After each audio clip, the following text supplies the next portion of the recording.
Okay, go for it. Okay. Hello, everyone. You may be wondering who I am.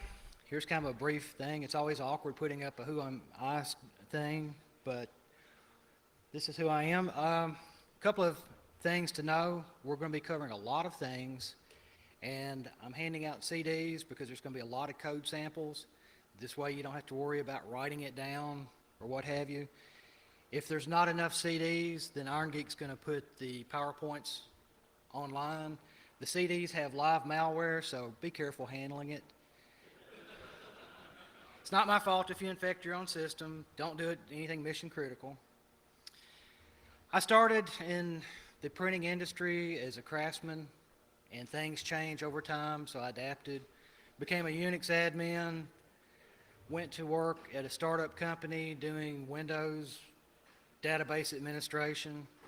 No degree, but quite a few certs.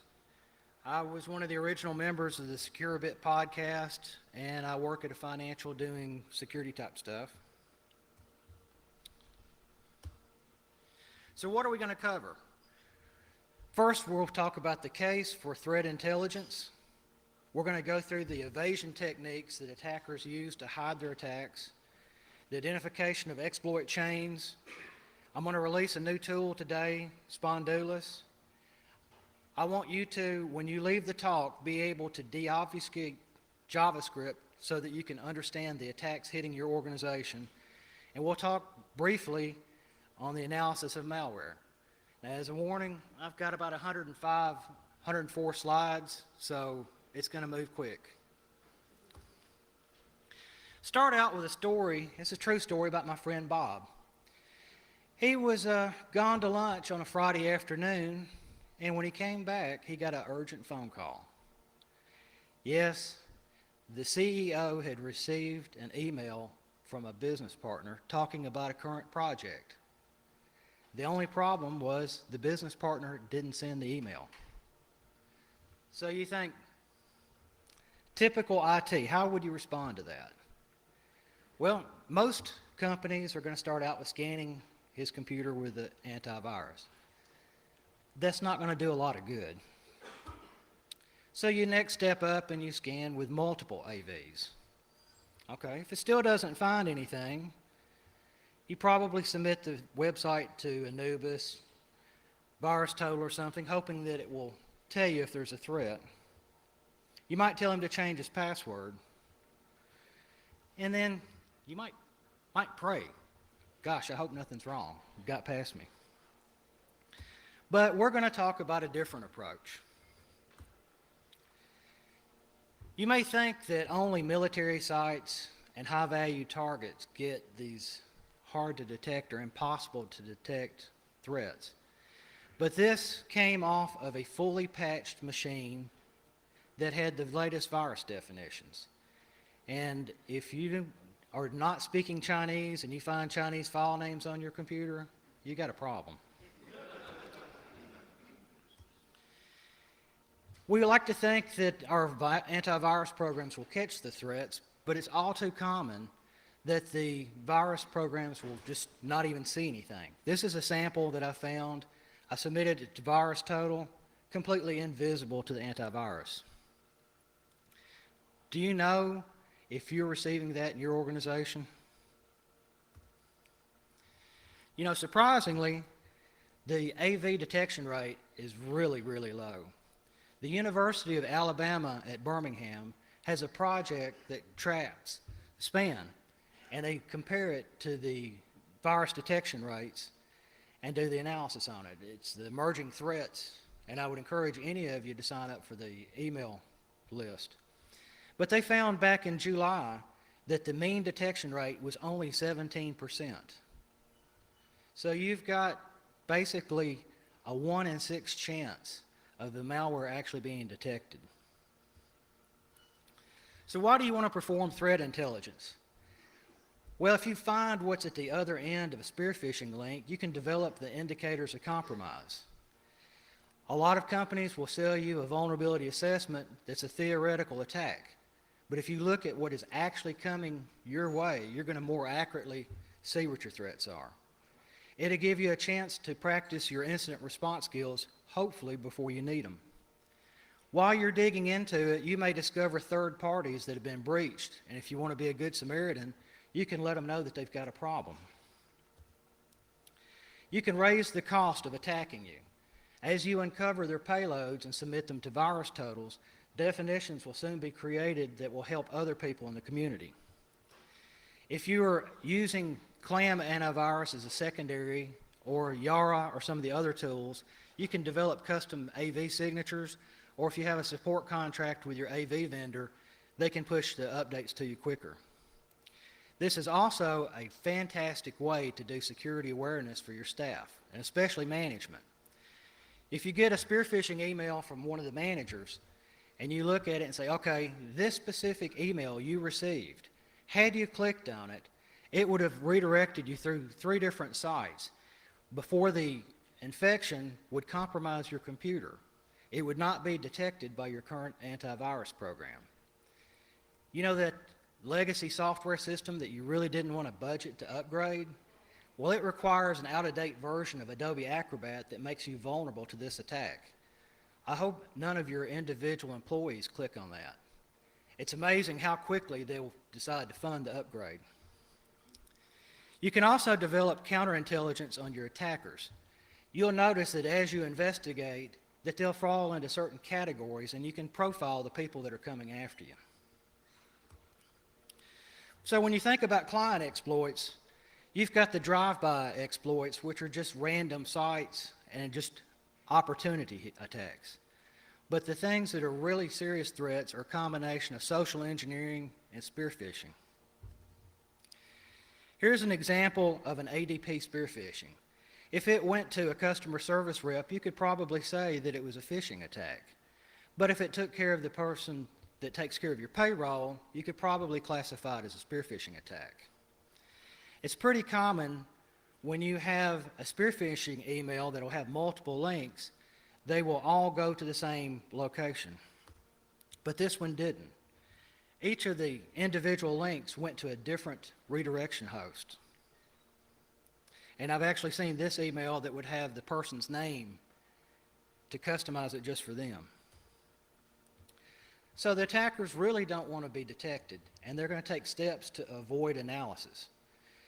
They will look at what country your IP address is in, and if they're targeting people in the US and your IP address is in Brazil or Germany, you'll get a normal web page instead of the payload. They also know the IP addresses of law enforcement, antivirus companies, and malware analysis sites. If the IP addresses they belong to these organizations visit the site, a lot of times they'll get a normal web page.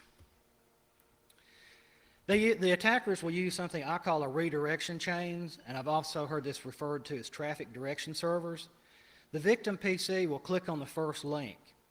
That first link will redirect through a series of other computers. I've seen as many as 7 layers of redirection used.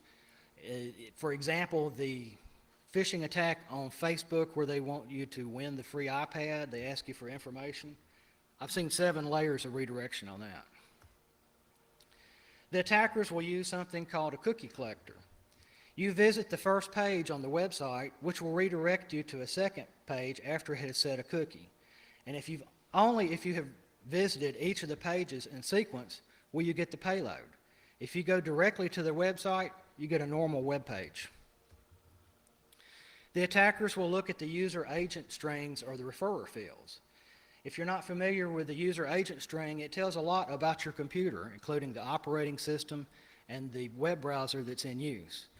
The referrer field, and yes, I know referrer is misspelled, that's the way it's spelled in the RFC. But that will tell you what web page sent you to that site. And this is an actual example from a compromised server. This was from a business partner that I detected was breached. When you went directly to their website, you would get a normal web page. And in fact, I had a hard time convincing these people that they were breached. Apparently, they had a problem for about 6 to 9 months.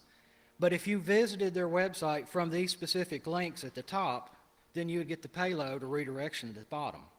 And that would take you to a website in Turkey. The attackers are increasingly looking for Tor exit nodes. The newest version of the black hole exploit kit allows you to block delivery to Tor exit nodes. If they're looking for a specific victim, they may whitelist your IP address or your IP range. They may also block previous victims to keep from having problems or to avoid analysis. Other tricks that they'll use, instead of the normal GET request, they can do the POST request. As I mentioned, the earlier Facebook scam where you can win an iPad, they want you to enter information before you go to the next page. It's almost a CAPTCHA for the attackers. They may use AJAX or other persistent connections, and they can use image links instead of script links. When the browser goes to retrieve the image page, it's not there, and so the web server returns a 404 page that has embedded JavaScript. They may also send invalid HTML with spaces that the user has to correct. That way it can avoid automatic analysis engines. And they can monkey around with the timeout values on the server. So what do you use to do the analysis? Well, you can use a web browser, a sandbox browser, wget curl. There's a nice program called Mozilla, and the program that I'm releasing today is Spondulus. The problem with using a web browser is you may be using the wrong browser to receive the exploit. If you are being served an exploit for Windows, but you're actually using the web browser Safari, they may think it's a Mac and not give you the payload. Also, if the exploit takes advantage of the browser, it can cause your browser to crash, interfering with your analysis. It will also hide your redirection links that occur in the background, hiding the individual people that have been compromised. And naturally, if you're not sandboxed, you risk infection. wget and curl are some great command line programs. They're general purpose URL, but they really don't have some of the features that we need and make our lives easier. Of course, they're not vulnerable to JavaScript exploits, but as I said, they don't parse the links for you.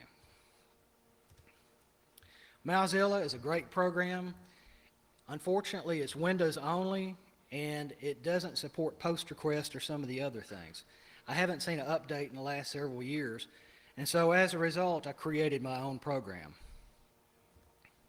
Spondulus is out on SourceForge. It is a command line, but it does have a menu driven for beginners.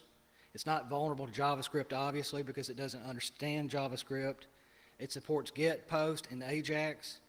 It has a couple of features that none of the other tools I found offered, such as monitor mode, which will allow you to track changes over time.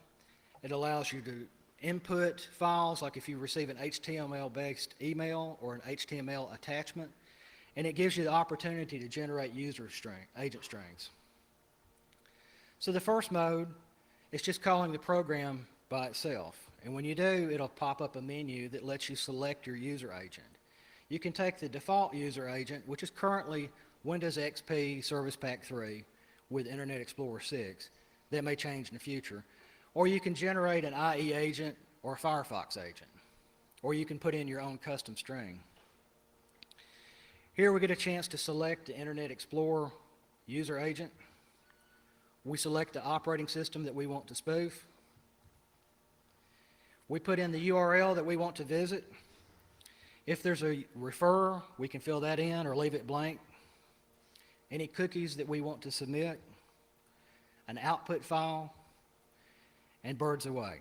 It'll show you the IP address that it's going to visit. Once it retrieves the page, it'll parse the output or the response and grab the individual links. You can look through these links, and a lot of times you can tell quickly where the next hop is. If all the links are on the same web server, except for that one link that takes you to a .ru domain, that's probably your next hop. Here we see another screenshot where it is sorted into the cascading style sheets, the forms, and the script links, and so forth. The actual response from the server is captured in a raw file. That way you can look at it if you need to do any timing analysis, and you can see the chunk size and so forth if you want to fingerprint the servers. Of course, It's a lot more helpful if you can see what it means. And so if it detects that a page has been gzip or chunked encoded, it'll automatically translate it. Here we can see the DerbyCon output link. Monitor mode allows you to monitor changes over time. Some attackers will redirect from their exploit site and they'll take it out of service for a period of time before they flux back in. And so this program will issue queries at whatever interval you specify, and it'll look for changes in the content or the IP address. If it detects a change, it'll capture that and store it in your local file system. And here we can see the individual files that were captured that reflected a change in IP or content. They're timestamped for you. Input mode allows you to take a HTML-based email you've received and process it. You just give it a -I on the command line and specify the file. And it will automatically create the links file and the decoded file if necessary. It's got quite a few command line parameters that you can use to customize the behavior, including using Tor or changing the delays on the monitor mode. And if you're interested in helping, it could use some really cool artwork. We want to make this useful, and as the attackers adapt, this is going to have to be changed to remain relevant. So anybody that wants to contribute code will get recognized on the project. Bug reports will help improve this. And if you see methods the attackers are using that is not reflected in this, this would be very useful. So now let's get into a little JavaScript deobfuscation. There's several tools that you can use. SpiderMonkey and Rhino, to be quite honest, is more work than I needed for what the analysis I'm doing. Internet Explorer allows you to look at little chunks of JavaScript. There's a nice Firebug extension for Firefox, but I use VI or Vim and Python. Here we see Internet Explorer. If you're not familiar, you can actually put in the address bar JavaScript : and a little snippet of code. This is really handy if they've got some kind of fancy mathematical function that you want to see what that snippet of code does.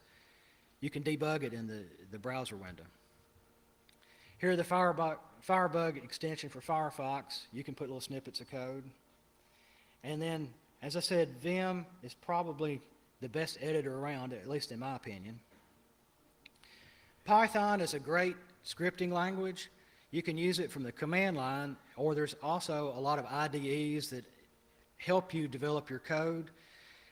Some of these will give you code completion, and they'll give you balloon help if you're not sure of the syntax to use. So now let's look at some of the obfuscation techniques. Obviously, we're not going to be able to cover every obfuscation technique that can be used, but this is probably 95% of what you'll see.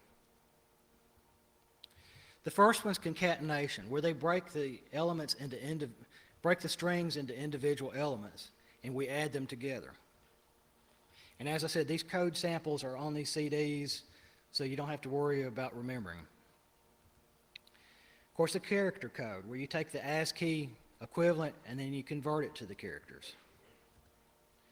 Hexadecimal character codes. Arithmetic on the character codes. Instead of taking the actual ASCII character, they may add 5, subtract 4, multiply by 3, or do other type of math on it. String splitting, where they'll put junk in the string that has to be removed to uncover the payload. Character replacement. In this example, I've taken the number 0 through 9 and the comma and replaced them with letters. This is going to be hard to catch on an IDS. Reversing the string. Is it any wonder this stuff is getting past our antivirus programs? Decimal or base 32. This one's kind of a mind bender. Most of us are familiar with the base 10 and probably hexadecimal. There's probably less of us that are familiar with base 32, but you're actually using the letters A through V to count the numbers of 10 through 31. Here we see some base 32 conversions. It uses the first powers of 32 that are added together. For example, the word alert is 5 characters, so you would use the first 5 powers of 32 and multiply these numbers, and so you would get this result. You may see these numbers that go to a 2 string, and here is an example of it in use.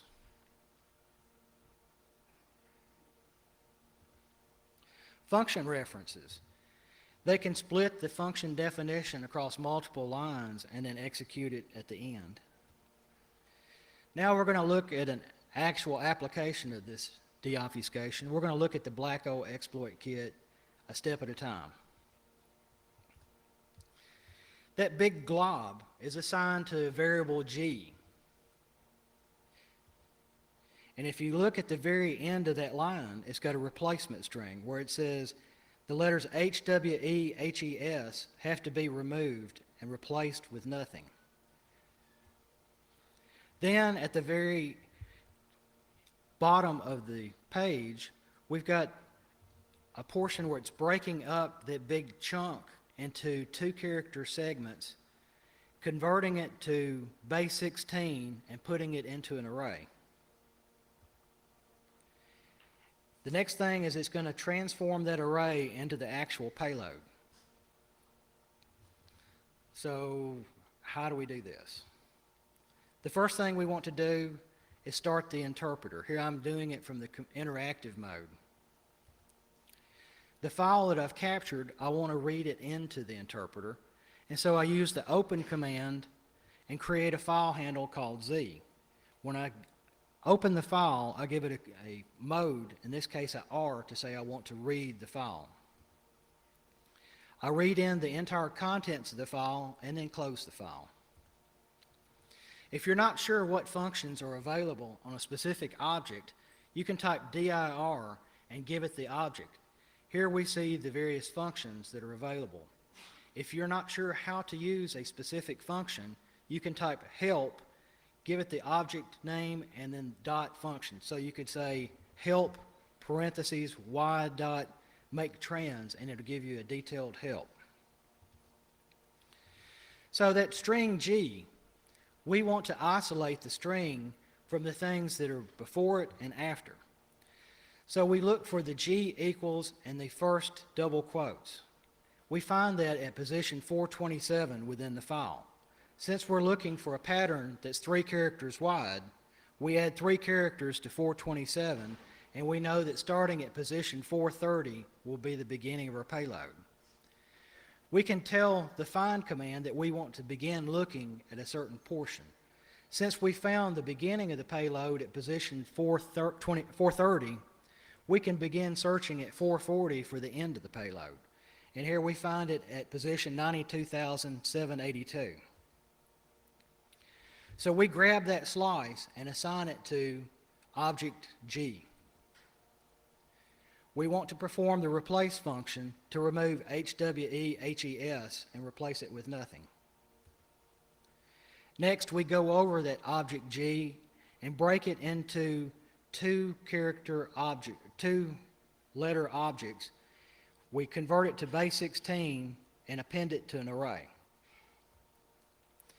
On the right side, you can see the information that's in the web page that was retrieved from the server and how we translate it on the left side to actual Python code that will decode it. You can see that it really mirrors what's being sent to you. After we've decoded it, we want to verify, and we can grab the first 80 characters of the payload, and we see it says waiting for a redirect. We want to save our work so that we don't have to go through this process again, so we open a file for writing, and that's where the W parameter at the end of open does for us. We output the file, and then we close the file. And this is what we get when we've decoded the black hole.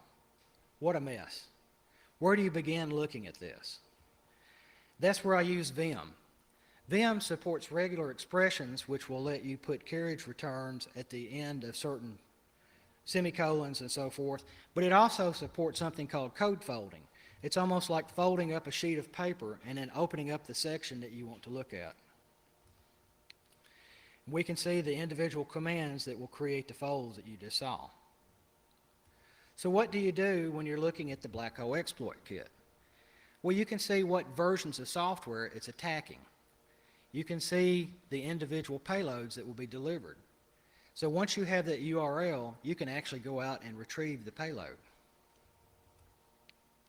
Once you've retrieved the payload, you can submit it to VirusTotal, where it'll be scanned with 42 different antivirus programs. That will help the other people in the community. You know, the problem with using antivirus programs is they're only looking at things that have attacked other people previously. It's like trying to plan a picnic in Louisville for today based on a weather forecast of San Diego from last week. It's not really telling you what's relevant to you.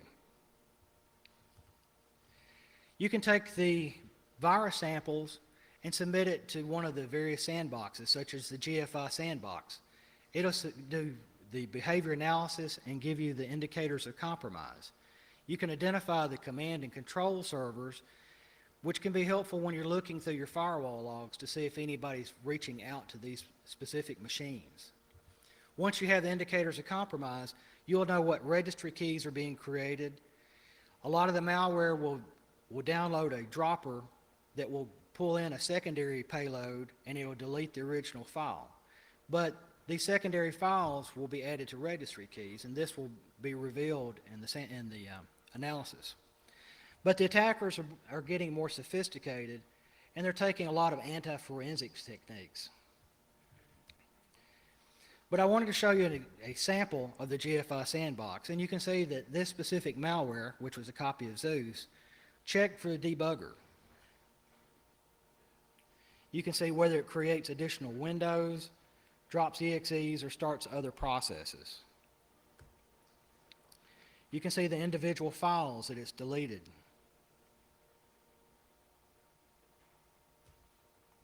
Here are some of the registry keys. This is very useful information for your incident response folks. Here we see the secondary payloads being downloaded and the IP addresses. This one was submitted to VirusTotal, did not have very good detection rate. Eureka is a pretty interesting site.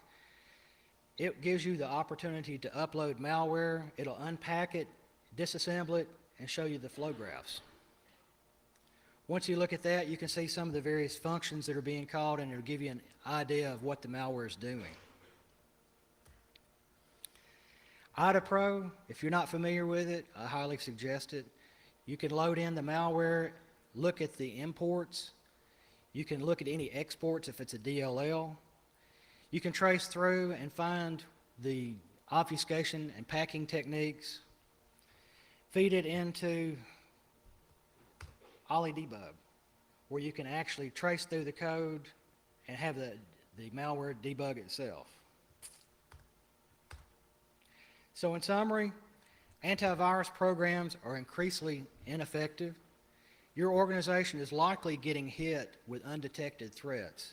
And if you're not looking to see exactly what they are, you may be missing a lot of the issues.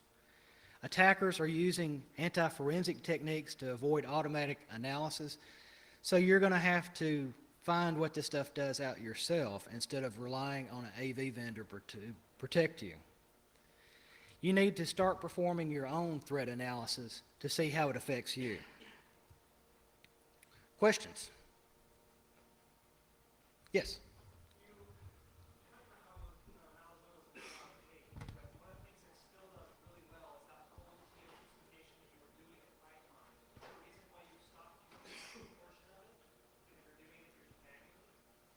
The question was that Mozilla does a great job of doing deobfuscation, and is there a reason that I quit using Mozilla and began using it, my approach? The answer to that is Mozilla is good, but the attackers are adapting their obfuscation techniques, And doing it this way gives me a chance to become more familiar myself and adapt to their changing tactics. If you can use Malzilla and it accomplishes what you need, go for it. It'll save you a lot of time. But doing it the other way is a fallback in case they defeat Malzilla.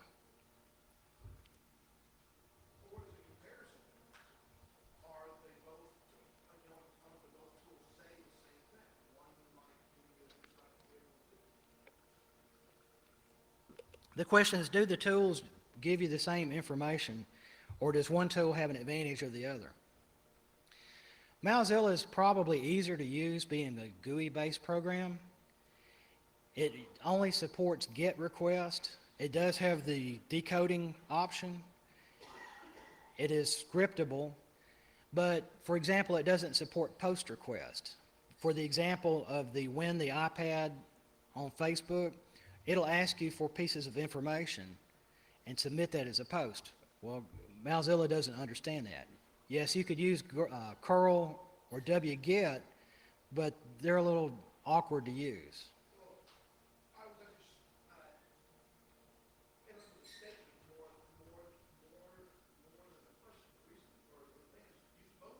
Yes.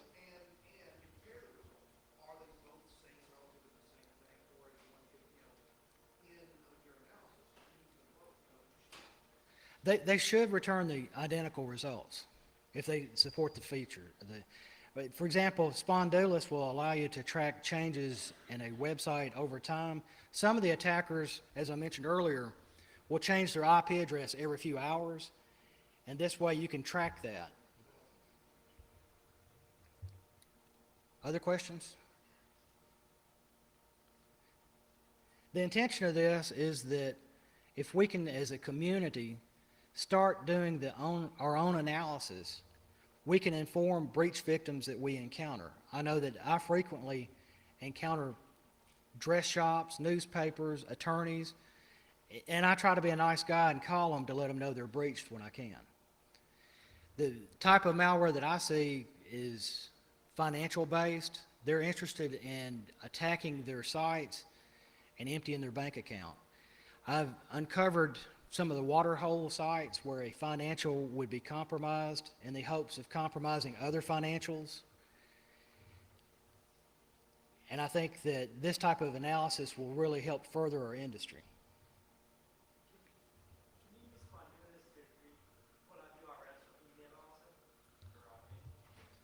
I'm sorry, could you repeat?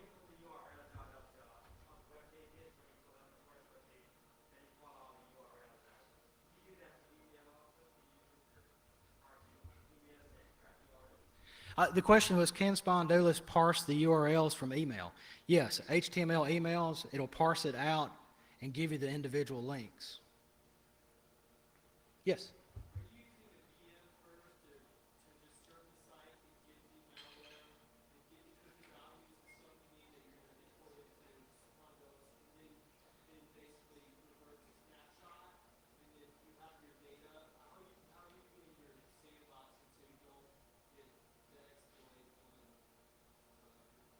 Okay.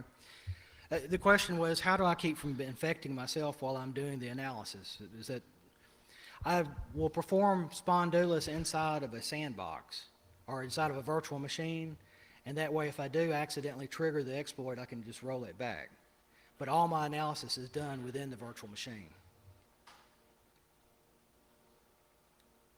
Other questions? Yes?